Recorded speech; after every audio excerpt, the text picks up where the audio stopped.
listening to I Am Refocused Radio with your host, Shamaya Reed. This show is designed to inspire you to live your purpose and regain your focus. And now, here's your host, Shamaya Reed. Hey, welcome to I Am Refocused Radio. We are here once again. Today, we have another show lined up for y'all. We have our special guest, Miss Katrina Robertson. She is the author of the book Juror number 11, a memoir of the broken justice system and rising from the trials of life. First and foremost, we're going to welcome her to the show and say how you doing this morning. I'm doing great. I'm doing really well. I can't complain. Well, I appreciate your time. We're going to learn a little bit about your story and a little bit about your book. So kind of tell us a little bit about Juror number 11 and how that inspired you to write. Right. So, as far as myself, I'll start by saying that, I really am just an average woman that wears a whole lot of hats. I'm a financial advisor by trade. Been married 27 years. My husband was on staff at churches for over 20 years. He's now a chaplain at a hospital. And I've played an advocate role for children, especially in the foster care system, for many, many years. Adopted 3 children from foster care. Actually, one was basically just kind of off the streets as an adult, but that's another whole story. And over the years, I've always been very vulnerable, transparent, candid regarding, the hard parts of my stories and those of my children. And I've had people tell me over the years, you should write a book. You should write a book. And I just, one thing, didn't really have time for that and just really didn't have an interest. And well, last year I was called to serve on jury duty for a murder trial here in our local town. And the whole thing just went completely sideways in that I ended up with contempt of court charges. Another judge had to step in, declared a mistrial. I mean, it was this whole just nightmare of a situation. And it was at that point where I was like, you know what, I'm going to write a book. So it's a memoir written in kind of a diary format. And the time period is just a 5-month time period that I cover, but I interweave in the story as I'm walking through this, nightmare within our court and justice system, some simultaneous situations that were going on with some of my children that was just very, very heartbreaking. And so I took the opportunity to tell a little bit of those stories as well. So tell us a little bit about your experience being a juror. Explain for the audience a little bit about what that process is like in case someone hasn't had that experience before.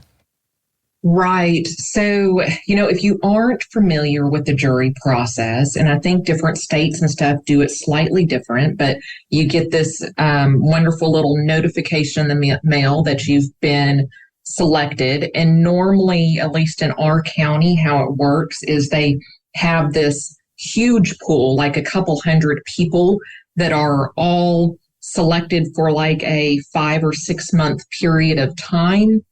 You all kind of convene at, a place where they give instructions and all that. They assign you like a panel number is what it's called.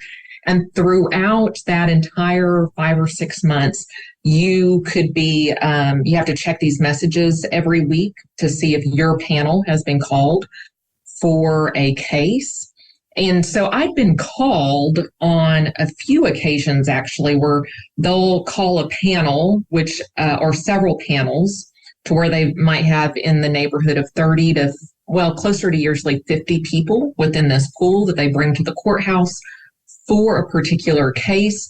And then they begin a process called voir dire.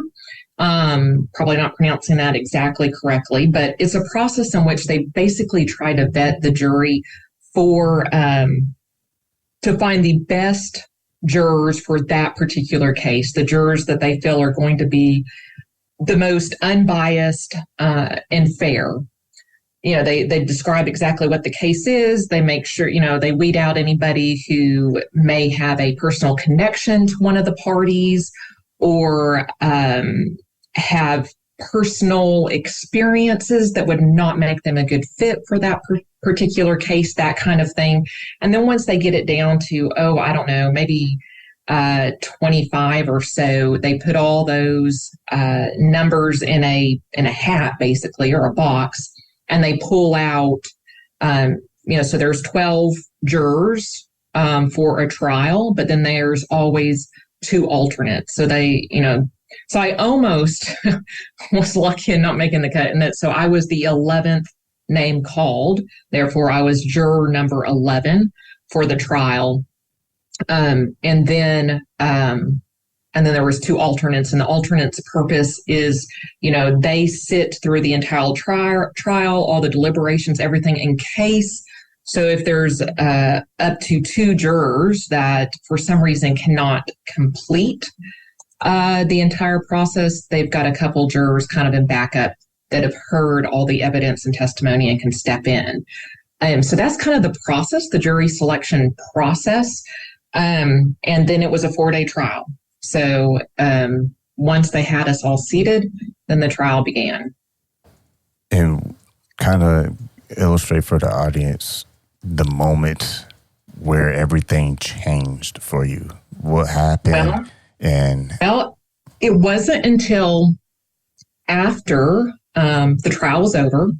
So it was which again, kind of the unicorn. My attorney said, Katrina, never in the history has this ever happened. And I'm like, hello, my name is Katrina. This is the story of my life. Well, like I had said, it was a murder trial. The defendant was charged with first-degree murder. She had shot and killed her husband, 60-year-old woman, never been in trouble, piano teacher. Her claim was self-defense. I've done a few podcasts that are specifically geared towards the justice system and things like that. And so I can go as much into the details of the trial as you want, as you'd like me to, but it all comes down to like rules of evidence and all that kind of stuff. But at the end of it, so we deliberated and we found the defendant not guilty on first-degree murder, but were able to come to a unanimous vote on guilty on second-degree murder. We also then had to determine the sentencing. We came up with the sentencing. Then we let them know that we're done. We go, they call us back out, call everybody back in, and we issue our verdict. I breathed a sigh of relief and that, praise Jesus, that's over. It was very emotional. The responsibility of serving on a jury really weighed on me heavily, and I had some other significant things going on in my life at the same time. So it was a very, very difficult process for me. But anyway, so 3 days later, another one of the jury members went back to the courthouse and filed a complaint against me for juror misconduct. The defense attorney then grabbed hold of that complaint and asked that contempt of court charges be filed against me, and that he's the one who requested a mistrial. So all of us jurors get this summons that says, due to juror misconduct, we all have to come back to court. So, we're all nervous and scared and like, what in the world is going on? They sequester us back into a jury room and we're supervised, not allowed to say a word. They call us out one by one, and everybody's been called back. Everybody involved in the case, the defendant, all of the, the prosecution, the state, all the parties involved. And then, the courtroom's full also with just other interested parties, witnesses, so forth. So then they began to call us as jury members out of the jury room one by one to testify.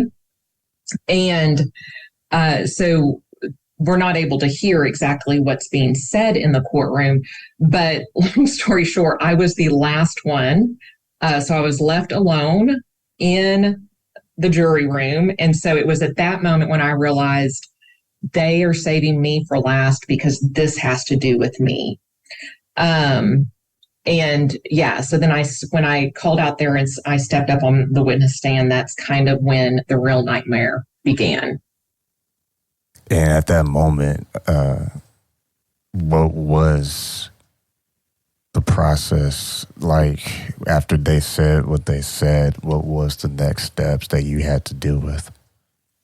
Well, so, like I said, the defense attorney was asking for a mistrial, which was absolutely bizarre because if you remember, I said that we had found the defendant not guilty on first-degree murder. So by him asking for a mistrial, what he was in fact doing was putting his client back on trial again with the possibility of her now it going back to first, because she would be recharged with first-degree murder. So it was kind of like, what in the world is happening here? It really seemed like there was some other agenda or something. But they absolutely, and I include court transcripts in the book. He lied, he slandered me. And then another judge stepped in. The original judge recuses himself, and all the reasons for that are talked about in the book. And this new judge does, in fact, end up declaring a mistrial. And it was completely and totally put on my shoulders, but was even more, so we have a jury member who, and of course she was given the opportunity to testify, who was claiming misconduct on my part. And we would exceed probably our time limit if I went into all of that specifically. But there were only, so out of the 12 jurors, or 11 if you take me out of it, there were only 2, I believe, that recalled me saying anything that they felt like probably wasn't appropriate, but in no way did it play any part in deliberation. But yet, even, the others could not recall anything at all. So it was apparent I was not trying to intentionally do anything wrong. But even based on that, the judge still declared a mistrial.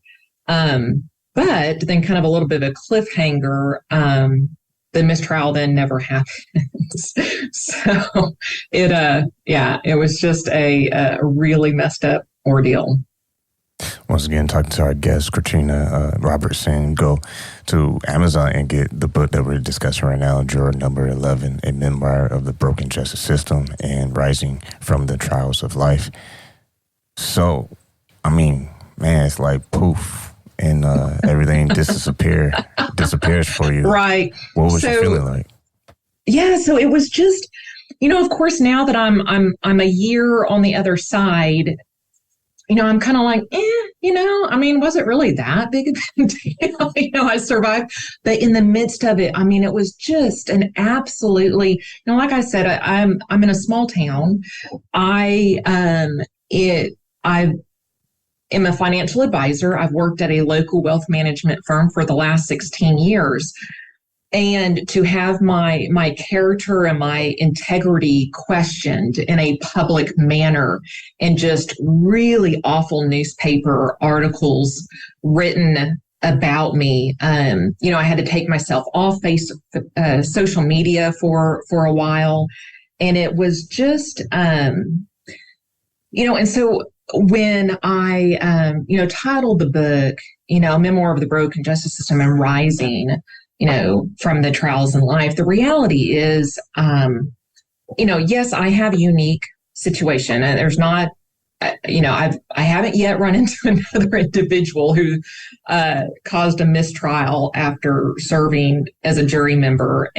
But we have all had those situations in life where it just seems like life kind of sucker punches you, pulls the rug out from underneath you, whether it's that phone call you get or the email that comes through or the text message or the phone call. And it's just like you're suddenly dropped in this alien planet and you're just not real sure what to do. I know that everybody has been through some sort of situation like that.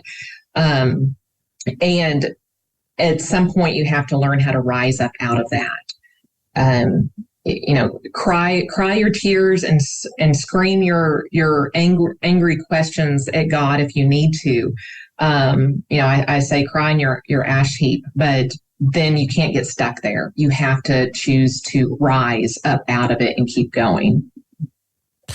In your book, you also talk about you can rise out of great tribulations in your life. You, looking back, where you were able to make it through this chapter, what is the most important lesson that you learned? Just keep going. Just keep going. A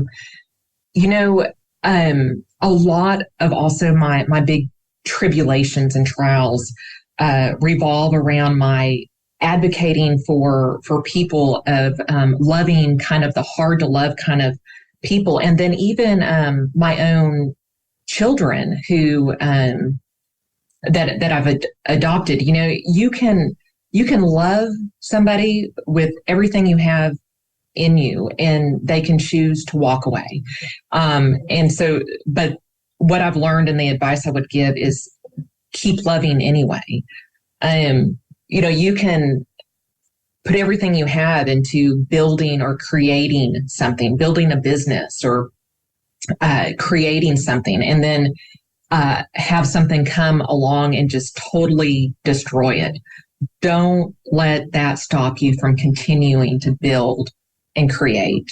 So it's I guess to keep going, even if, whatever that even if is, to keep having the faith and keep having hope, even if. Back to the juror who complained about you, were you allowed to know which one? And if so, what are your feelings towards that individual?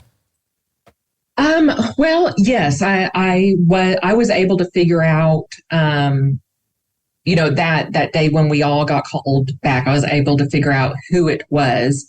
And we had differences of opinion in the deliberation. I'm a very vocal person, and don't have a problem going against the grain, against the crowd. And we had differences of opinion. But I really don't necessarily think that she went up there and filed a complaint against me because she had an issue with me. I think she was one of those people that is a just by the book rule follower, and to, possibly use a little bit of a derogatory or political term, kind of like a Karen. That person that, the HOA president or whatever that is going to file complaints against everybody in the neighborhood who, maybe they have a car parked in their yard or an RV that's been there too long. And it's just, or I think about like, this was a little bit closer to when we still kind of had, what we might call the mask police during COVID that are so worried about everybody following the rules.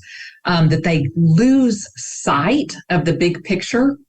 The rules are in place to protect people and they're there for a reason. But if you become so focused on the rule that you lose sight of the intention of the rule, then you can actually use that rule to actually go against the very intention. So I think she was kind of probably one of those people that she really legitimately thought that she was looking out for justice. I highly doubt that she realized that her filing that complaint would have the magnitude of domino effects in which it had. So in fact, so I ended up so had to go to court, whenever we all had to testify to figure out whether there was actually misconduct and my contempt of court and mistrial and all that. But then I had my own trial. So I had to have a lawyer, and we go to court.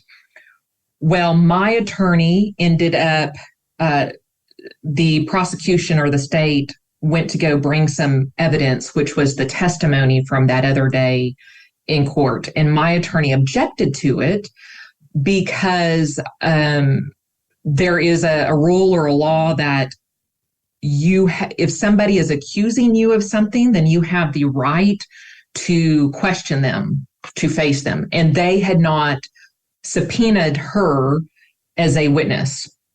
So he objected. The judge actually agreed that they should have called her, which it was one of those things where I'm like, oh, good Lord. I mean, yes, I agree. I would like the opportunity for her to be cross-examined, but on the same side or the other side, I was ready to just get it all over with, but it was too late. The attorney had already objected. The judge agreed, and so she continued the case so that the state could then subpoena the witnesses, which included that particular juror. So we had to come back to court, and she was there for that. And then my attorney was able to get up there and cross-examine her. When people read your book, what are some of the important lessons that you hope they understand and are prepared for if they are ever chosen to be a juror? Selected, I mean. Oh, wow. Well, advice if you're chosen to be on jury. Okay, so here was my problem going in as a jury member.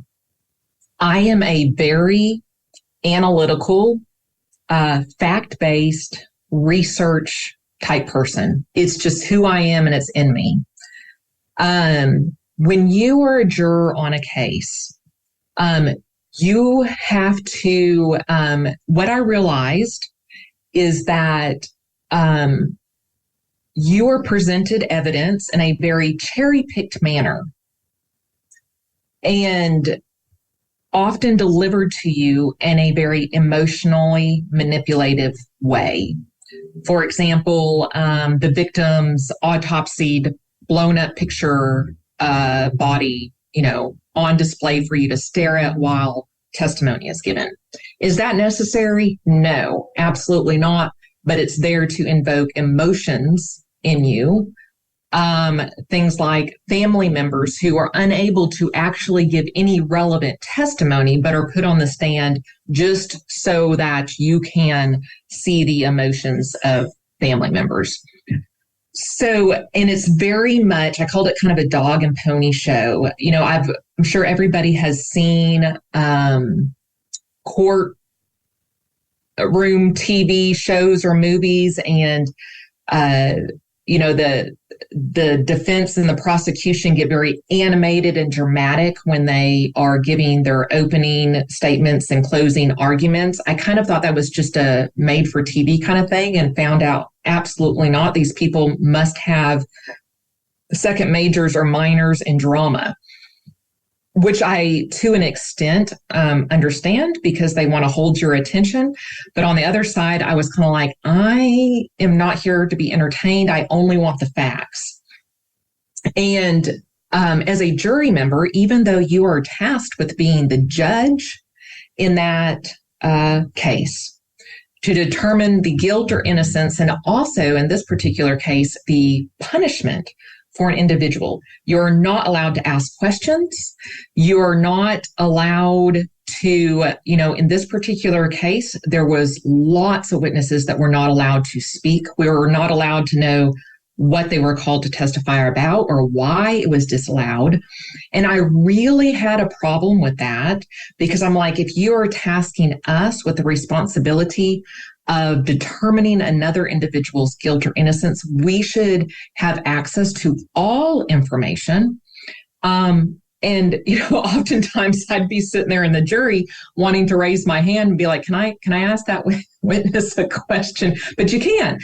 And the thing that was frustrating is if it were a case in which the judge, a judge was ruling the case, they would have access to all information. They are able to ask questions.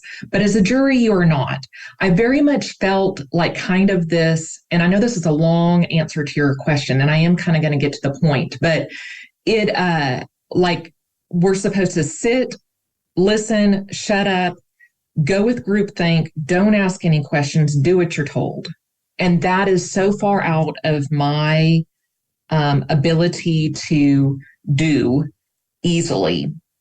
But I pushed through. And I guess so what am I saying is, if that sounds like that would be something hard for you to do, then you may want to try to find a way to get out of it. And the thing that made it even a more difficult thing, frustrating thing for me is in this particular case, my heart, my gut wanted to believe that the defendant truly was acting in a matter of self-defense, and that this was not a murder, but instead more of a manslaughter type thing. But I was forced to put those emotions and, what I personally wanted aside and look at only the facts and evidence presented in the trial. And that's exactly what I did. And how I came to, a verdict of second-degree murder. So I did exactly what we were asked to do, but yet was still punished. And was there a particular piece of evidence that confirmed what you were thinking as far as your decision? As far as going with second-degree murder? Yeah. So the statute for first-degree murder is that you have to prove that there was an intent to kill. That was kind of the key part in first degree, is had to be an intent.